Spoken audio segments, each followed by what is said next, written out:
task force is recommending the decriminalization of magic mushrooms. A nearly 200-page report from the Minnesota Psychedelic Medicine Task Force says psilocybin mushrooms show evidence they may improve mental health.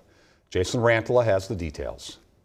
This is a focus kind of gummy. Logan Fleischman. We are producing, really safe products. Co-owns Wonderland Mushroom Dispensary in St. Paul, a shop specializing in mushroom-infused gummies and drinks that tout supposed real-life health benefits. We're not saying that this, certainly will give you energy or certainly will make you focus, but for some people, it does help. Fleischman does not sell magic, aka psilocybin mushrooms, that cause hallucinations and are still illegal. But news of a state task force report that lays out potential health benefits gives Fleischman hope. Really helping with combat things like depression, anxiety, PTSD. By a 2/3 supermajority, members of the Psychedelic Medicine Task Force are recommending the Minnesota legislature create a state-regulated clinical program for the therapeutic administration of psilocybin-containing mushrooms, remove criminal penalties for their use, and allocate more funding for research on the mushrooms and other psychedelics. The report itself is meant to be a long-term resource for the state. Jessica Nielsen is chair for the task force. We do need someone in the legislature to actually introduce the bill and move it through the system. Minnesota Republican State Senator Mark Curran, a member of the task force,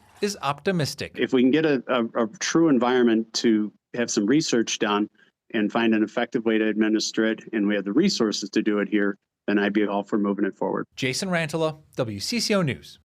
The task force also looked at a clinical program for synthetic or man-made drugs like MDMA and LSD, but that did not garner enough support.